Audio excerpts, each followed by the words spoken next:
Welcome to day 8, session 2 of the virtual school on IP. The topic for this session is role of IPR in access to healthcare. Our speaker for this session is Mr. Rishabh Srivastava, who is an IPR attorney practicing in Delhi High Court. He has a great zeal for research and a keen interest in intellectual property rights. He has written various research papers and takes special interest in traditional knowledge, trademarks, etc. He has also been previously working with an IP law firm, Rahul Chaudhary and Partners. In his professional career, he has been advising on various issues related to intellectual property rights to clients across the industry. It is indeed an honor to have you with us in today's session, and we welcome you, sir. All queries related to the session shall be answered during the Q&A round at the end of the session. Participants may type their queries in the chat box. Now, I would like to hand over the session to Mr. Rishabh and would request him to make his presentation on the topic today. Over to you, sir. Thank you. It is my honor to take this session. First of all, I would like to start with the few assumptions I am making. I think you guys would be enjoying this whole IP, this virtual school on IP.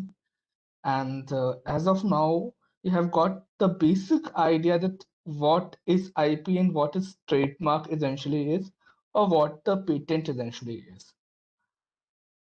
So IPR is very diversified thing and has a larger impact on the society than what we generally think.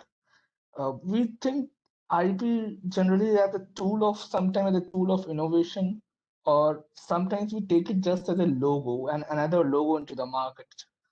Uh, but IP has its impact more than that, because every innovation, each intellectual property has a long lasting impact on the society. The basic premises on which intellectual property lies is fostering the innovation. And innovation helps human being in various kind.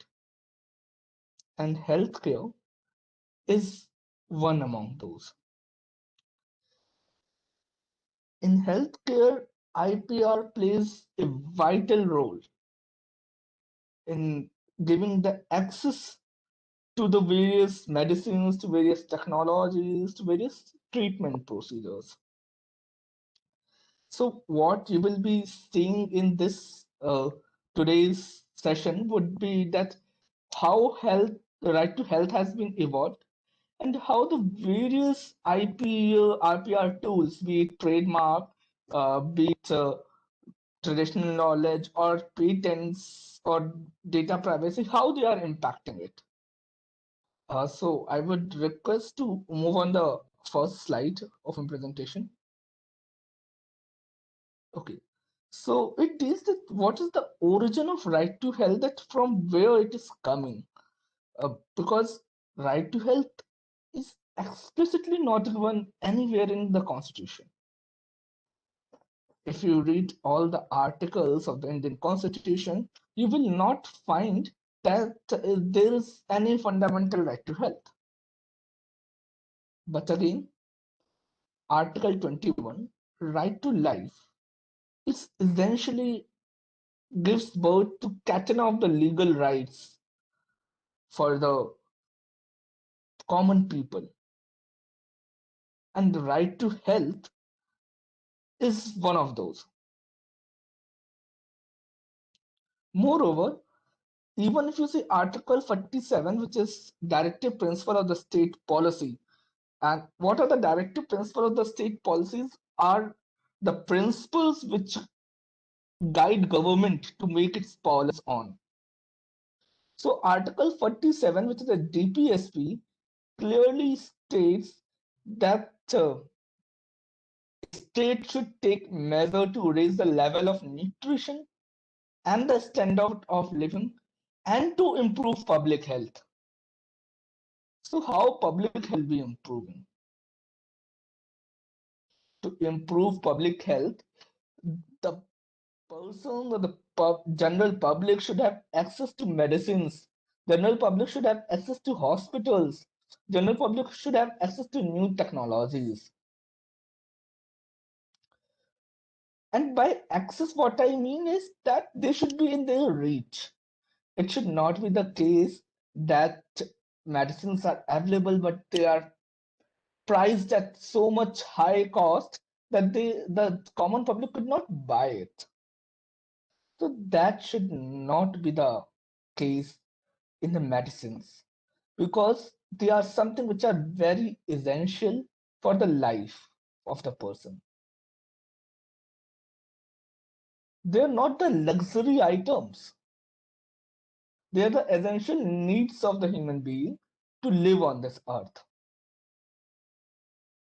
Right to health is also deriving from international covenant on economic, social, and cultural rights in Article 12. What this Article 12C says that the state should take steps to prevention, treatment, and control of epidemic, endemic, occupational, and other diseases. This international treaty makes or gives onus on the states to make the rights such as which can actually give access to medicines, which can give the treatments to the people. Just think of a situation where the COVID vaccine is made recently and it is being patented by two of the companies.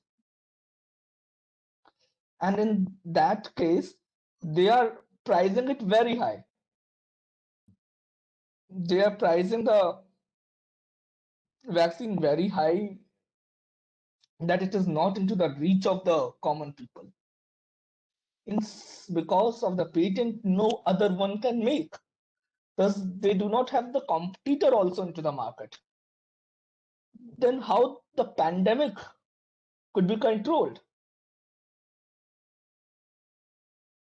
So they need to maintain the check and balances in IPR which foster the innovation and at the same time which provides access to those medicines to the public. The objective of IPR was always to provide more access to the of intellectual property to the public. Because if you see a protection is given for a particular period of time, especially in patents, it's given for 20 years. And after that, that particular patent goes into the public domain for the greater benefit of the people. But recently, many people have started monopolizing it. So in Murli Devada versus Union of India, Supreme Court has actually identified this rights in Article 21 and stated that right to life does not mean mere existence. It should be a meaningful life. Life even is being lived by many other people, by even plants, by even animals. But human beings' life should be a meaningful life, which and if you are a healthy individual, you can go ahead and have a meaningful life. You can do many things. When you're not feeling good, you're down on health, generally you will not feel good to move out of your bed only. So how you will enjoy your life? So that's why right to health become very important, Katina, for right to life to be enjoyed. Can we move on the next slide, please?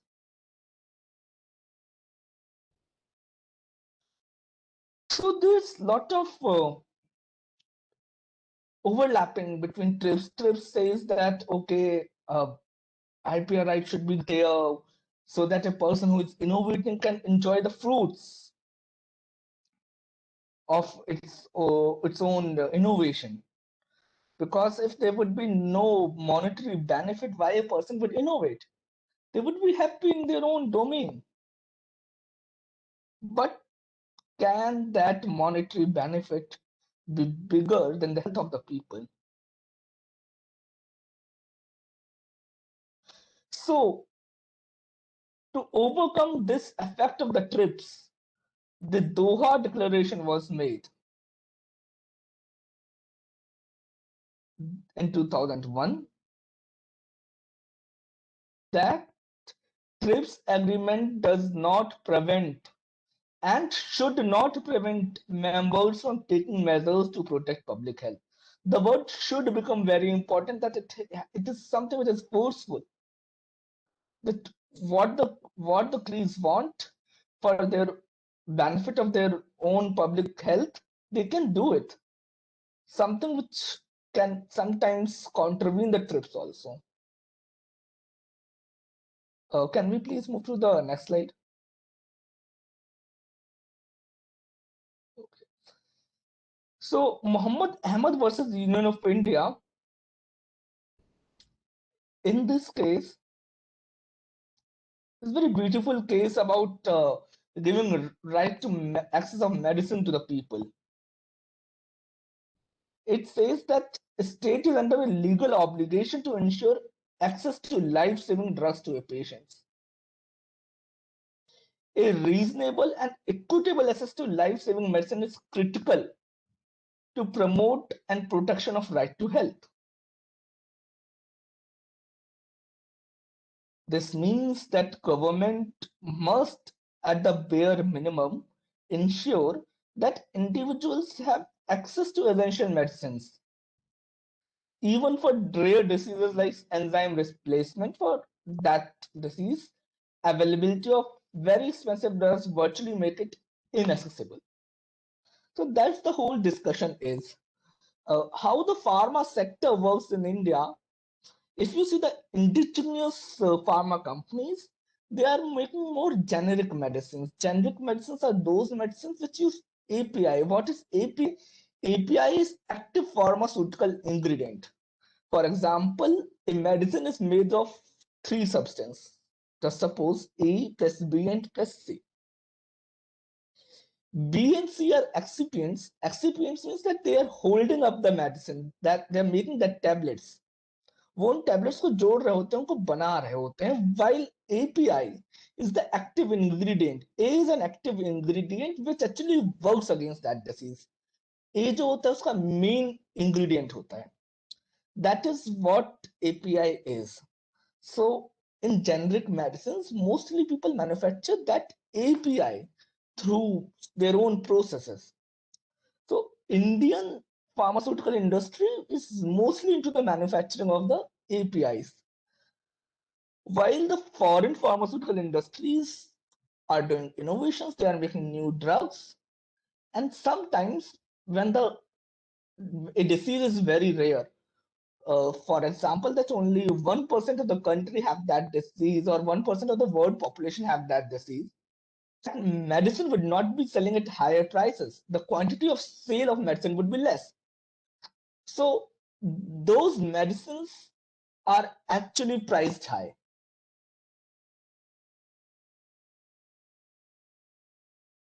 Because a lot of years have been taken up for the innovation of those medicines, and those medicines are patented. The API substance cannot be made by the generic companies, so they are very high. So in Muhammad Ahmad versus the Union of India, what the court has said,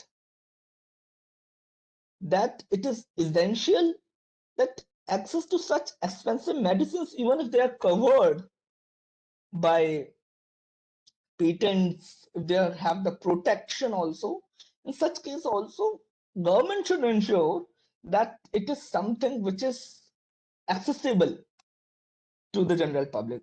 Can we move ahead with another slide?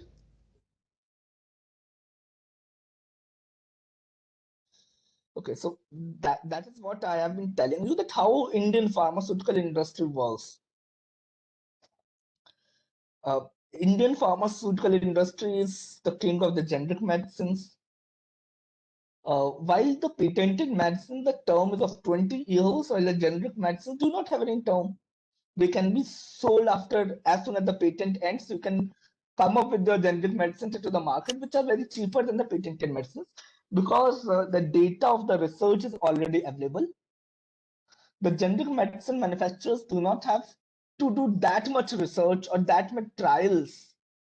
They have to just manufacture it with a little less amount of research. It's not the case that no research is done while making a generic medicine or no tests are done. That's not the case, but the effort is less while making generic medicines.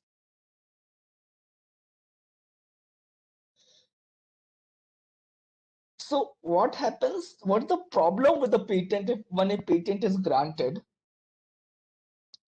See, if there is a patented medicines, what happens generally in USA, UK, etc., is that you cannot use the API of the patented medicine even for the research. It would be the infringement of that patented medicines. So the patent proves to be a wall in achieving that goal.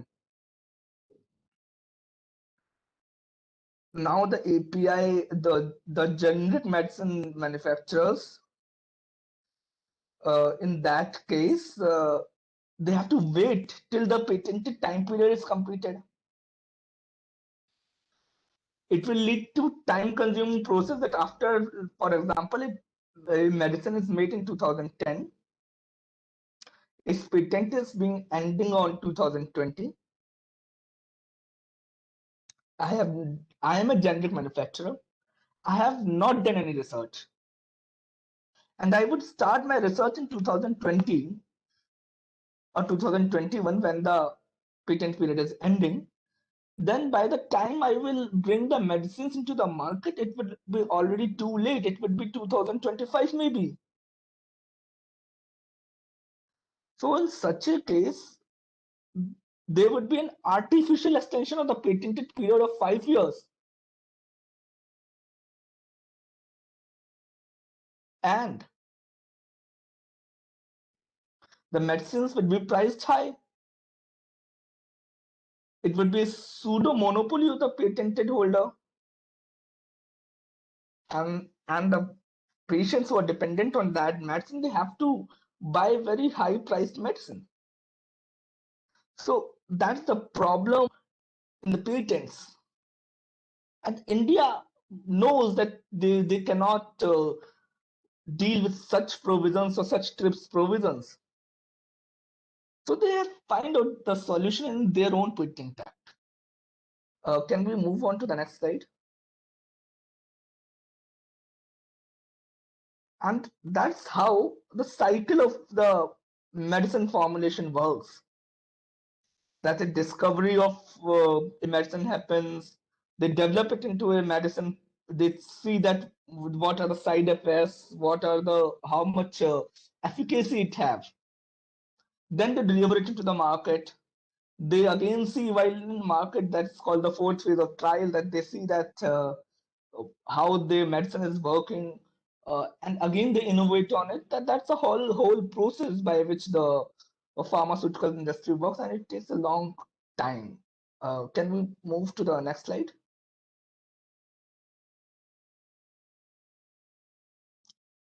So what is the patents in India and how it provides an access to right to health? India knows very well, Indian drafters of the Patent Act knows very well that Indian industry is relying upon the generic medicines, and the Indian public at that time when the Patent Act is made, 1970, GDP is not that much high. So Indian Patent Act drafter know that Indians at that time cannot have such strict IP laws. They would not be able to afford such high priced medicines. And that's why one of the objective of the Patent Act was to develop an indigenous Indian pharmaceutical industry. And it promises that through this Patent Act, Indian public would have access to low cost drugs.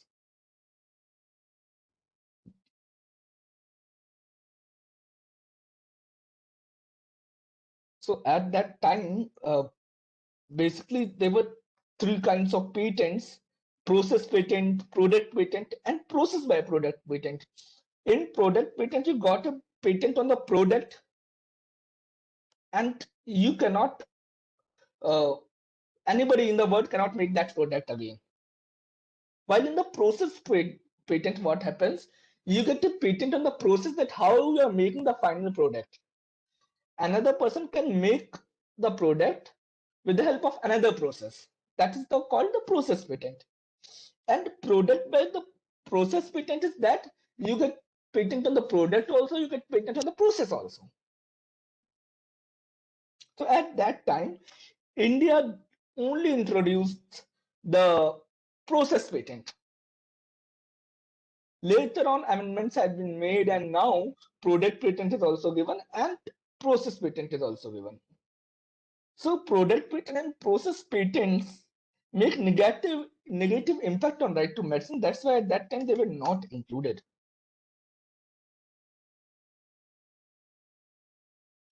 And there were three important provisions made in the Patent Act. That is the compulsory licensing, Bowler provisions, and the patent pool. We will deal with the compulsory licensing and Bowler provisions in the later slides. I would just introduce the patent pool to you because this is such a complex and need a lot of time to understand.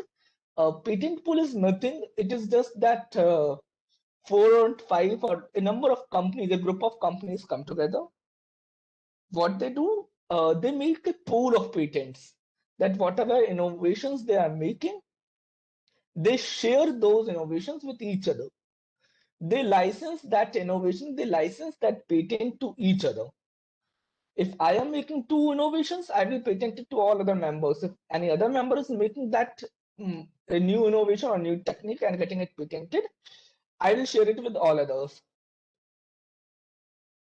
So that eventually help in minimizing the cost and time both, and largely being followed by the mobile companies right now. So that is what patent pooling is. Now coming on the compulsory licensing, even the many other foreign countries have this provision of a compulsory license. The basic idea of the compulsory license is that even if you have a patent, government or court can ask you that you have to share your patent with another company. You have to compulsorily license that product to another company for many reasons. And this compulsory licensing provision are very hard in foreign countries or in the developed countries.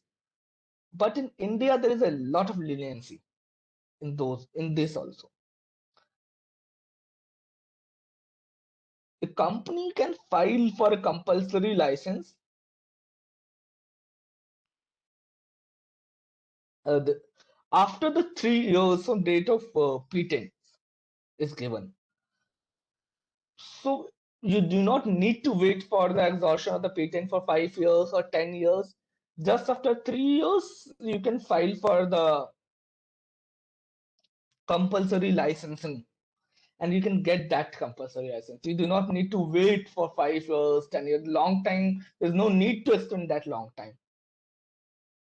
Can we please move to the next slide? So what actually compulsory licensing is, that government allows someone else to produce the patented product or process without the consent of the patent owner. For example, I am a pharmaceutical company. I'm making a product A. I am I am giving it in the cost of 10,000 for one tablet. Does the public can buy? No, the public would not be able to buy such heavily cost medicine.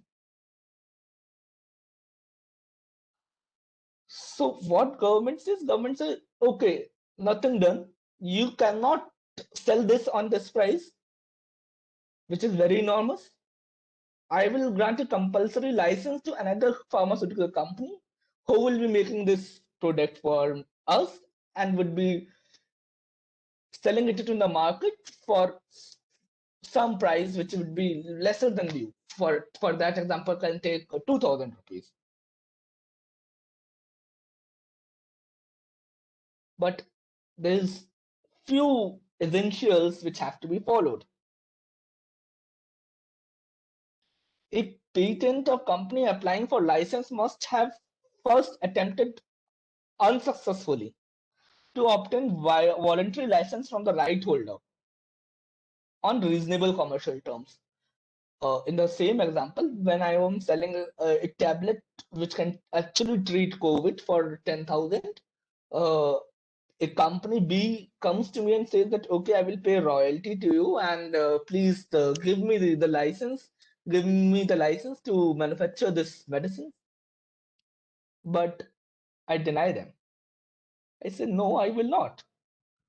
Then company can move to the government for compulsory licensing.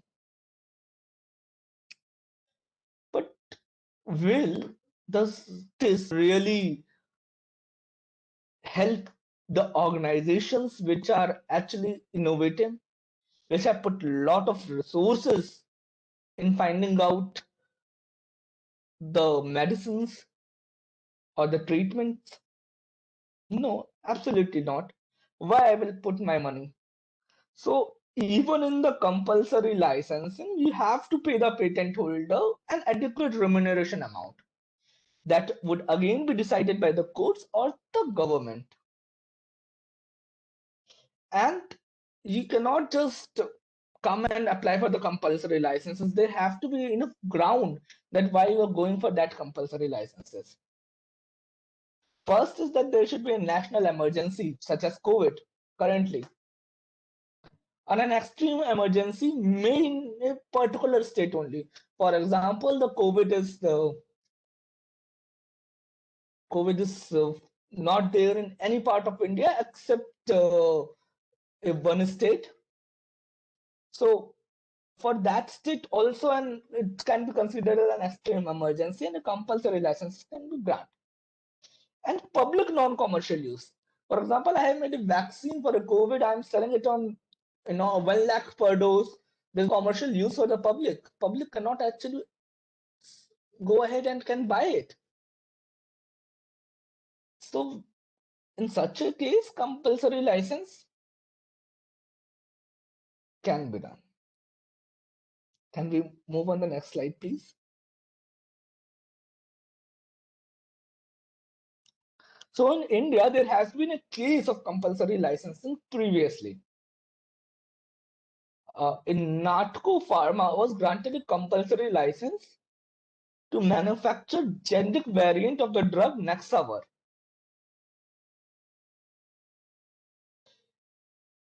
Nexavar is originally discovered by Bayer and is used in treating kidney and liver cancer. The drug cost around US dollar 5,500 per month, while the generic variant is costing US dollar 141 only. See the huge price difference.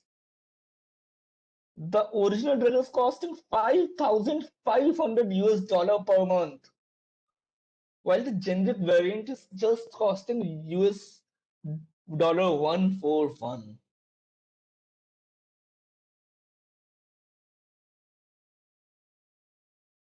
So what Indian government says that this is not a commercial use. The people who have the kidney and liver cancer will not be buying this medicine. It would not be affordable to them. And they granted compulsory license to Natco Pharma.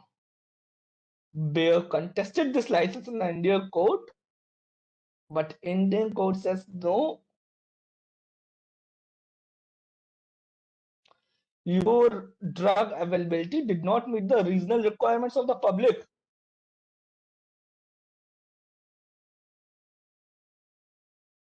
Either you were not making in that particular amount, because you are not making that quantity which is needed by the general public. And secondly, it is not affordable. And the reason is that it was not being locally manufactured. So a compulsory license was granted. It is an epic case where IPR have helped in providing access to medicine to the people. It provided access to healthcare to the people and had a long lasting impact on society. Can we move on the next slide?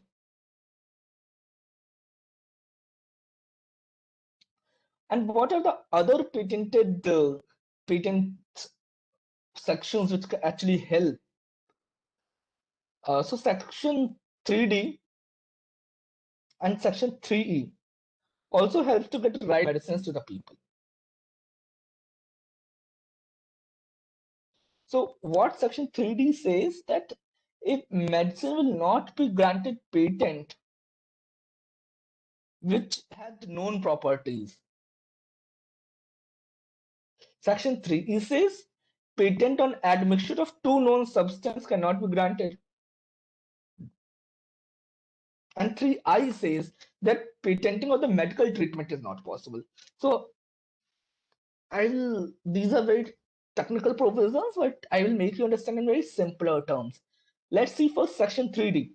Section 3D states that a medicine, if you're trying to get a patent on the medicines and it is, for example, using turmeric, the property of the turmeric is known in India, its medical efficacy is known. Now you cannot come and say that I have made a special medicine from turmeric or for and now I should get a patent on it. No one can actually make this particular medicine from turmeric. So until and unless you cannot show that that's efficacy, that is uh, how much this medicine is impacting to control that particular disease, that has substantially raised from previously known. Until and unless you will not get the patent, all other can actually make these medicines. And what section 3E says?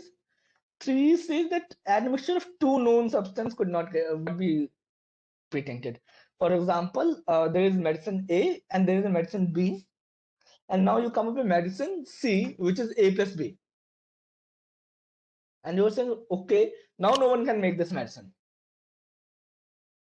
So Indian government does not allow this through pretenses. It says that you have not put up enough research. It's something which is available into the market. You have just put them together. A plus B is equal to C, and now you're saying that I should get the patent. So that is not allowed.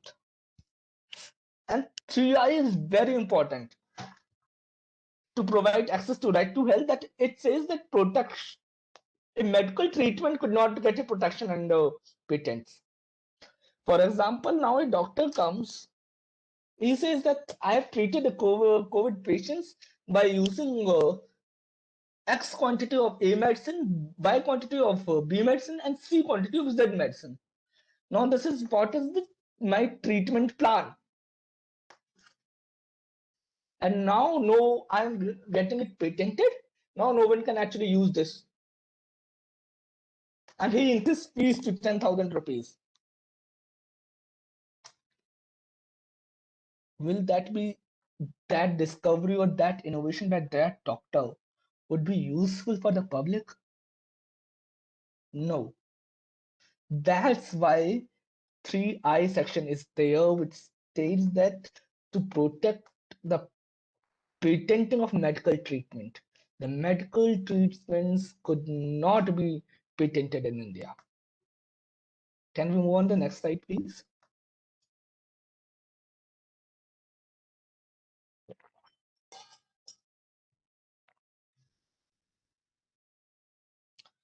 So the courts have many times held this,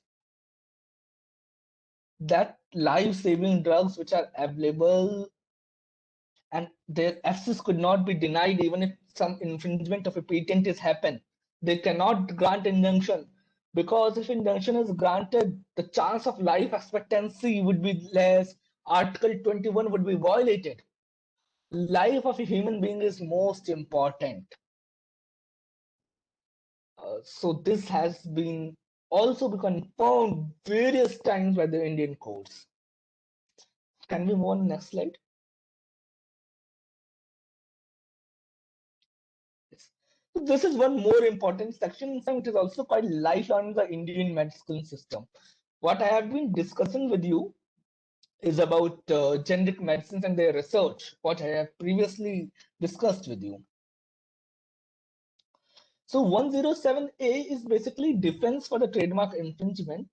And it says that if anybody is making, constructing, using, selling, or importing a patented innovation for research purpose, for some other laws, there are some other laws, and for submission of information which is required, like submission of information is here because clinical trials has to be done and their information has to be submitted with the various authorities, Drug Controller General of India. So it says that for that, if a patented product is used, in such a case, there would be no infringement because generic medicine manufacturers have to do the research within those 20 years of your patent period. And as soon as the patent period will expire, they will, at the first day of the expiration of the patent period, they will throw the medicines into the market. So what happened? A Indian company, the word import is there. There was never a word export. While if you see, sometimes medicines have been tested on the foreign countries' patients also, and to various other things in various cultures and various environment, they have to be tested. So there was a hue and cry case happened, which we will see in next slide. Can you please move to the next slide? Yes. So it was a Bayer Intellectual Property GmbH and another versus Alembic Pharmaceuticals. In this, what happened? A patented chemical was exported. It was not imported in India. It was exported in India for some research purpose on generic medicines. Now Bayer says that you cannot do this now because export was not included in Section 107A. You are infringing over patented medicines because every I would be hard every, but most of the businessmen who gets the patent or the most of the companies who get the patents do not want that generic companies come into the market very early to give them the competition. So they are trying to stop that particular thing, and they are saying that this is really an infringement. And also, the Indian pharmaceutical companies are the largest exporter of the APIs, one of the largest exporters of APIs. So one of the pharmaceutical company, Alembic Pharmaceutical, has exported that product, which is a patented product. And Alembic says that we have exported for the purpose of the research. Bayer says that this is not allowed. What Indian courts held that the export would be construed to be the part of 107A and it is protected by fundamental rights. Because all other activities, if you see, all other activities are allowed in 107A, then why not export? So court says that export is something which is very well allowed in 107A and it provides access to medicines to the Indian people, and thus the export of patented invention cannot be taken away or curtailed by mere absence of one word export in the section 107A. So that's how these sections of some patent become very important and have a huge impact on access of healthcare for the persons. First, it helps to innovate.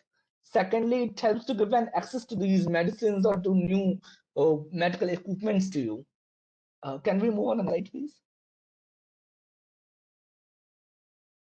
Now coming about the trademark. See, trademark have both positive and negative impacts on the medicines, and many people could not even think that trademark has such a greater impact on the medicine system. Trademark signifies the origin of the product, as you everybody knows that trademark indicates that this medicine is actually coming from this particular brand. So trademarks make aware the people about the genuine, that this medicine is genuine. People are aware about the brand, and they will not go ahead and buy some spurious or the faulty drugs. Also, we have seen the ads of Saradin, Sirdar Se Aram. So these are called over-the-counter drugs in which you don't need prescription of the doctor. You can just go ahead, give the rupees, and buy the medicines. While many other drugs are considered as the Schedule H drugs, etc., where you have to have the prescription of the doctor. So trademark also creates a brand value of such over-the-counter medicines, that now even a poor person knows that okay, for if I want a painkiller or for a headache, I can go and ask for a Ceridon. So that's how it creates an access to the medicine. It creates awareness. And now one more thing. What happens in malpractice only, or we would say an artificial extension of the trademark, through trademark extension, the patents happen because these patented medicines are sold with particular packaging, and creates a resemblance in the mind, a recollection in the mind of the buyer that okay, this medicine or this API looks like this only. So what happens that uh, the trademarks and the trade dress along with help to break this monopoly. Now a generic manufacturer, I would not say it's similar trade dress or an identical trade dress, but they will make a trade dress which can easily be identified, that okay, this might be a variant of this medicine only, or they will add some few words, tube the words, so that it helps the generic medicine makers also to get identified with the patented medicines, and thus it makes the medicines very much accessible. Now can we move on the next slide? Okay, so how is the role of trademark in artificial extension of the patents? So before the end of the patent period, what the pharmaceutical companies do, they indulge in aggressive advertisement of their medicines. That led to permanent memory in the consumer that these medicines come with like for with this packaging only, or this is the only name of this medicine. So even if the generic medicines come and a pharmacist tries to give you a medicine that, Bhaiya, this is the similar medicine, it has the same API, you can take it, but you will not take that medicine. You will be a little bit scared of taking it because that does not have a brand name which have been taking on. So essentially what happens that the patent period or the exclusivity in the market extends for the medicines. Many times these pharmaceutical industry people, what do they they take trademark over the name of the API or something which is very similar to the API, so that when generic medicine comes into the market, they cannot name it over the API. Like for example, it's just an example. There's no case which I'm discussing. It's an example that, for example, if pharmaceutical company uh, gets a patent over paracetamol medicine, and they make it paracetamolo tablet name, and they take trademark over paracetamolo. Now a generic company who is making paracetamol tablets wants to come to the market. They cannot keep the name which is something which is very similar to the paracetamol. That's the main API. They cannot make it paracetamol because there would be only a difference of one word or one alphabet. So how people will actually go ahead and will link that generic medicine to the earlier patented medicine. So thus sometimes even trademark helps in hindering the access to the medicines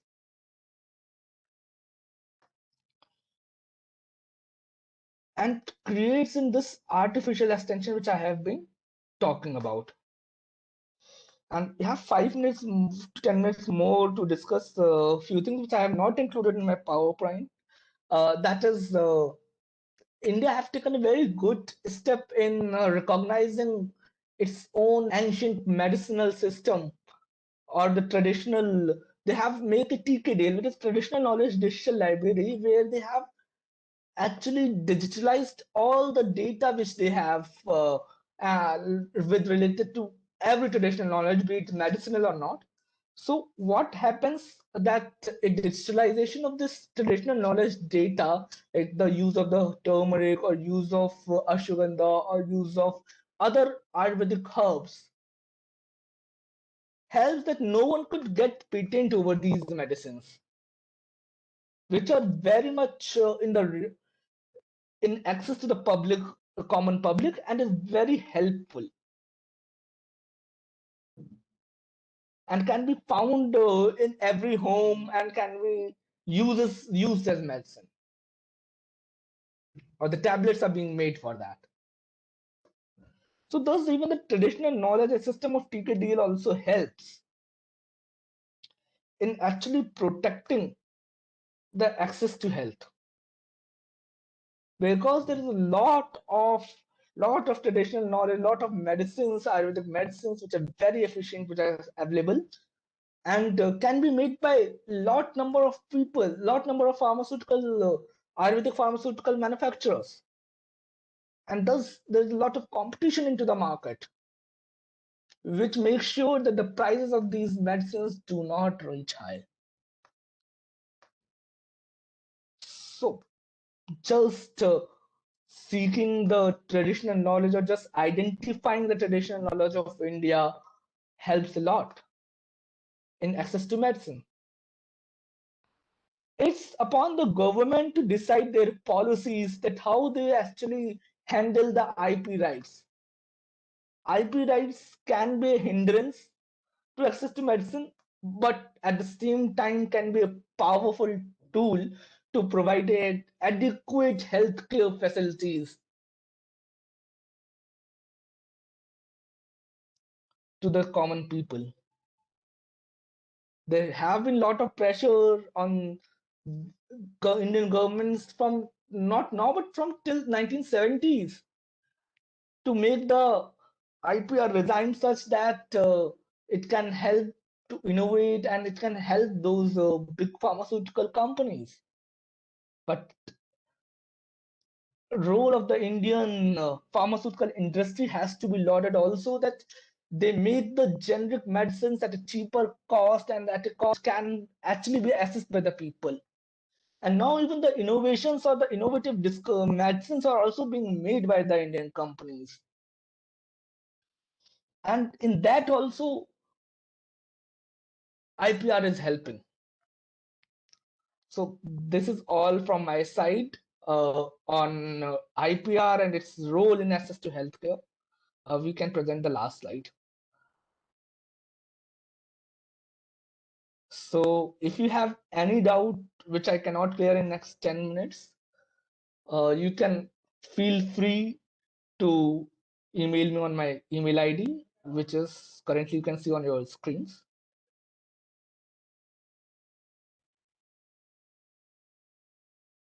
And I think we can now start with the doubt clearing session, if any.